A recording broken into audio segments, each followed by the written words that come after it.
말씀의 제목은 끈질김, 확실한 믿음. 끈질김, 확실한 믿음이라는 제목으로 함께 말씀 나누도록 하겠습니다. 어렸을 때 저는 이 부모님의 지원으로 여러 가지를 배운 적이 있습니다. 바둑 학원에도 다녔고요. 또 바이올린도 배우고 또 피아노 학원에도 다닌 적이 있습니다. 그뿐만 아니라 이런 거 해보는 것이 어때라는 이제 제안을 통해서 스포츠 댄스 학원도 다니고 수영도 배우기도 했습니다. 근데 지금 그 배운 것들을 할 수 있냐라고 물어보시면요, 저는 침묵할 것 같습니다. 물론 제대로 하는 것이 아무것도 없기 때문이죠. 근데 이렇게 부모님께서 제안을 해주셨고 저는 이렇게 배웠음에도 불구하고 하다가 이제 금방 실증을 느끼고 곰새 좀 때려치우게 되었었습니다. 그때마다 부모님께서는 저에게 무엇인가 좀 끈질기게 좀 해봐라, 그렇게 저에게 말씀하시던 것이 기억이 납니다. 물론 지금 그렇게 끈질기게 했다면 아마 목회의 길을 걸었을 거라는 의미도 들긴 하겠죠. 근데 좀 더 커서 보니 좀 더 자라서 이 끈질김에 대해서 한번 좀 생각을 해보게 되었습니다. 이 끈질김이라는 것은요, 우리가 하고 싶다고 해서 할 수 있는 것이 아니라는 것입니다. 끈질김도 사실은 이 어떠한 상황과 또 주변 환경에 따라서 우리가 할 수 있냐 없냐를 좀 우리가 그 결정이 좀 정해진다는 것입니다. 예를 들어 이 한국에서는요, 이 취업이 굉장히 어렵습니다. 물론 미국도 이렇게 쉽지는 않지만 한국에서는요, 취업이 너무나도 어렵습니다. 그래서 취업을 준비하는 학생들이 온갖 시험을 준비를 합니다. 선생님이 되고 싶어하는 친구들은 임명고시를 준비를 하죠. 또 어떠한 공무원이 되고 싶은 사람들은 공무원 고시를 또 준비를 하죠. 또 대기업이나 중견기업에 들어가고 싶은 자들이 있다면 그에 걸맞는 준비를 합니다. 근데 그 준비들이 1년 정도 지나면 그래, 우리가 내년엔 더 열심히 해보자 해서 또 그것을 밑거름 삼아서 또 한번 준비를 합니다. 근데 2년째 되었을 때도 또 떨어지게 되었으면 또 한 번쯤은 우리 더 노력을 해보자라는 마음을 가지고 또 그 다음 연도로 준비를 합니다. 근데 1, 2, 3년 그 정도는 우리가 준비하는 기간으로 삼을 수 있겠지만 4년, 5년, 6년 동안이 준비가 되는 기간이 된다면 주변에 있는 사람들은 그 끈질김을 칭찬하기보다는 야, 너 부모님 허리 휜다라며 손가락질하기 일쑤입니다. 불확실함을 향한 끈질김은요, 처음에는 칭송을 받을지 몰라도 사람들에게 손가락질 당할 그런 위치라는 것입니다. 물론 합격을 한다면 그간의 끈질김을 인정받을 수 있을지 모르겠습니다만 이 모든 것은 결과론적이라는 사실입니다. 이 끈질김이라고 해서 모두 다 좋은 끈질김은 아니라는 것이죠. 그런데 오늘 말씀을 보십시오. 오늘 말씀에서는요, 이 끈질김에 대한 새로운 관점을 보여줍니다.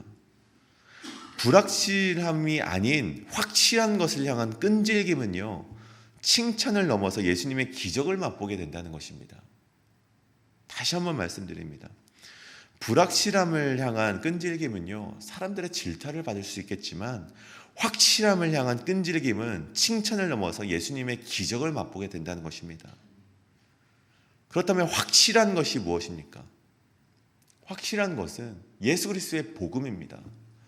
이 마가복음이 처음 시작했을 때 우리에게 끊임없이 말해주는 것, 하나님 나라의 복음, 그것을 향한 끈질김이 우리 안에 있어야 된다는 것입니다.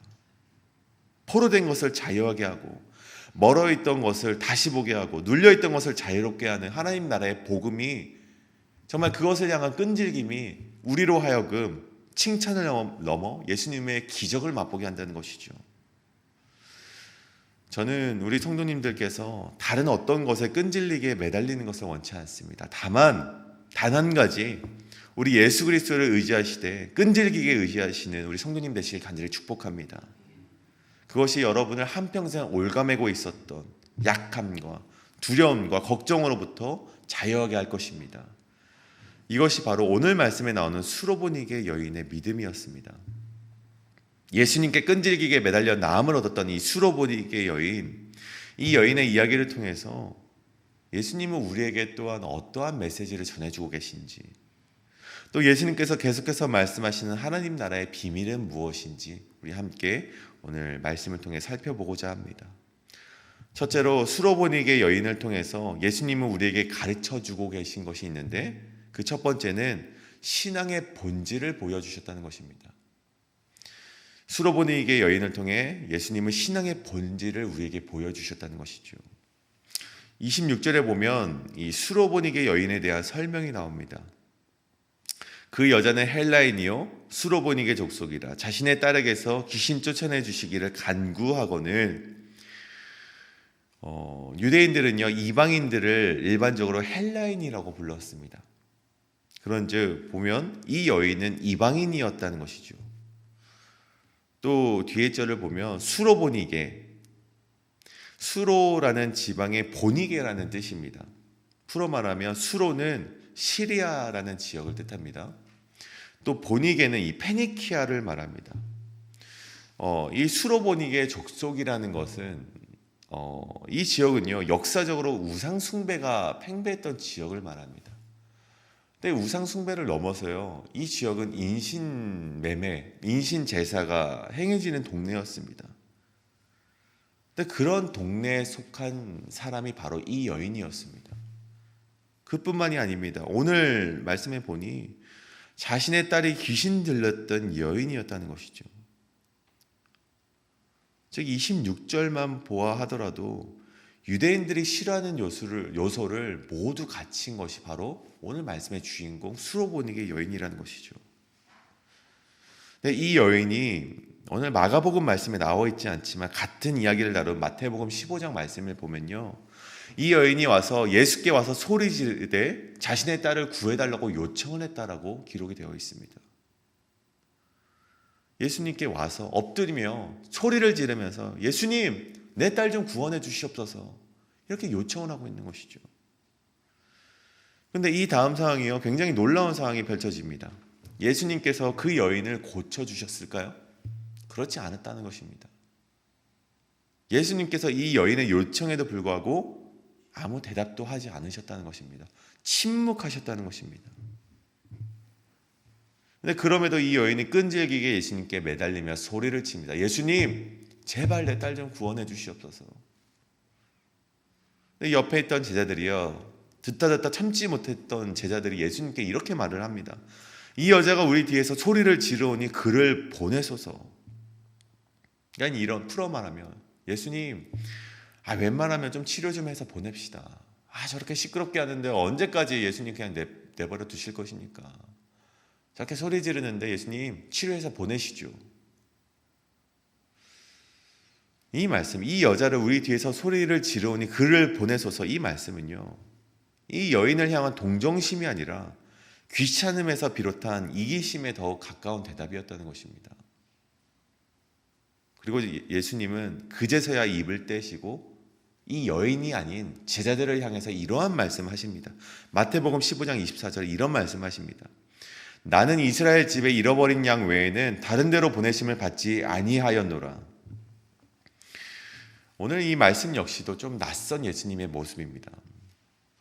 예수님이 원래 어떠한 분이셨습니까? 그에게 나와 엎드린 자 누구라도 예수님께서 치료해 주셨습니다. 하지만 오늘 말씀에 보면 그에게 나와 엎드렸던 자를 모른 척하지 않은 예수님께서 오늘 침묵을 하셨고요. 누구보다 이방인을 향해 진심이 있었던 예수님께서 유대인만을 위해 이 땅에 오신 것처럼 말씀하시니 오늘 본문을 통해 나오는 예수님의 모습이 굉장히 낯설게 느껴집니다.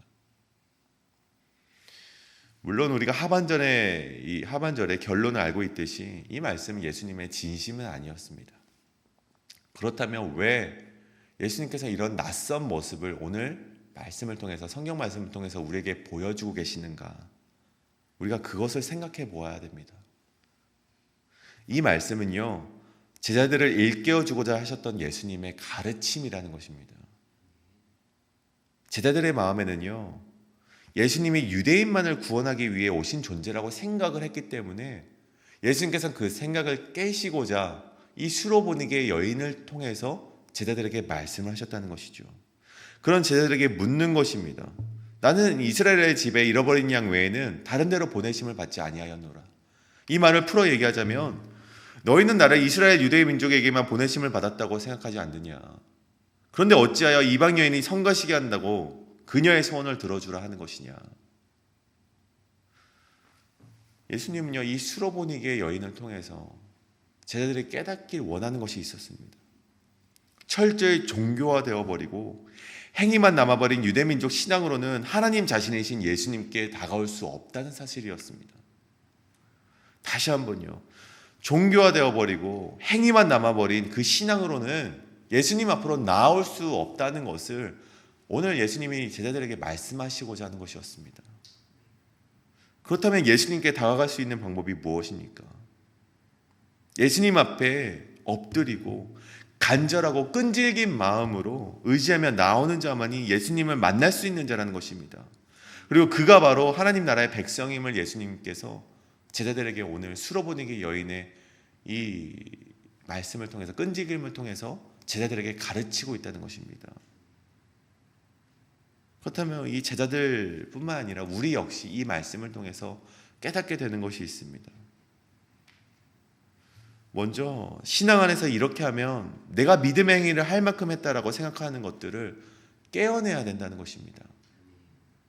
예배를 드리러 나오는 것, 새벽 기도를 드리는 것, 주님의 이름을 외치며 행동하는 모든 것, 물론 우리가 놓쳐서는 안 되는 것입니다.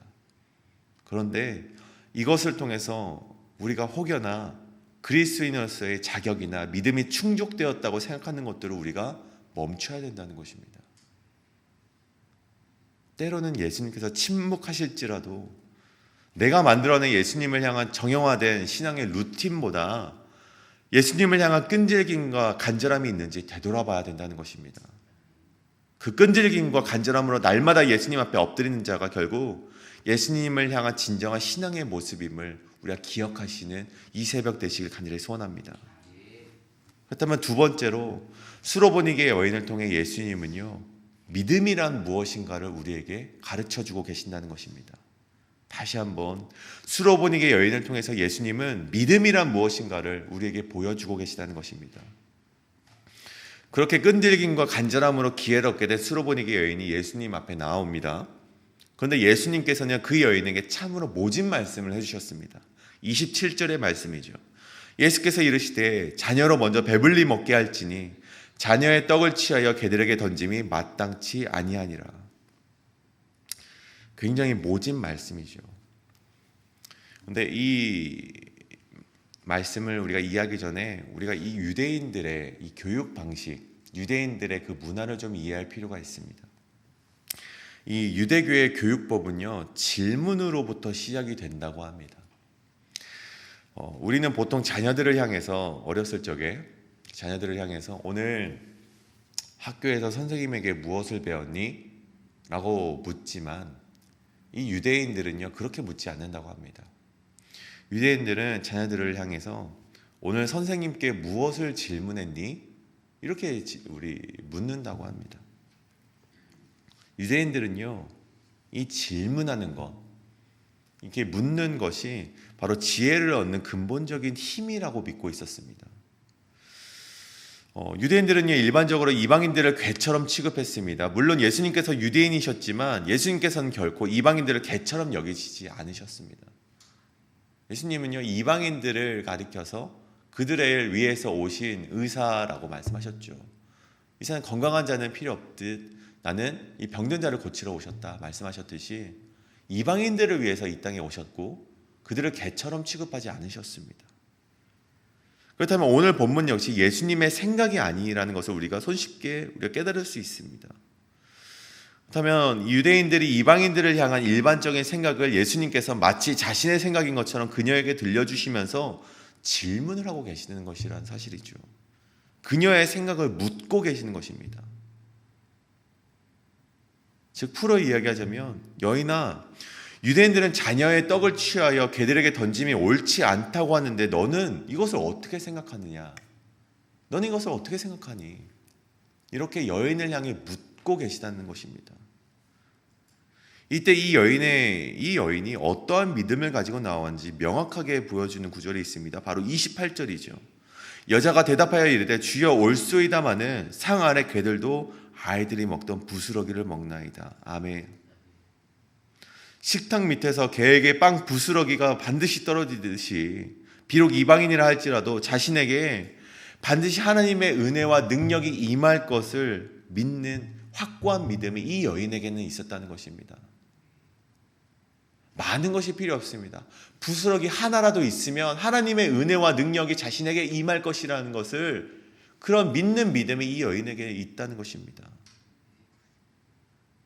예수님께서는 이 흔들리지 않는 여인의 믿음을 제자들에게 보여주고 싶으셨던 것입니다. 그녀의 간절함과 끈질김을 넘어서 그 여인의 그 마음에는요, 확실한 믿음이 있었다는 것입니다. 부스러기 하나라도 있다면 그것이야말로 하나님의 은혜가 임할 수 있는 통로가 된다는 것입니다. 예수님은 단지 말로만 주님을 따르지 말고, 종교적인 루틴으로 주님을 따르려 하지 말고 확실한 믿음을 가지고 살아갈 것을 이 이방 여인을 통해 제자들에게 보여주셨다는 것입니다. 이 존 비비어라는 목사님 저서 중에 끈질김이라는 책이 있습니다.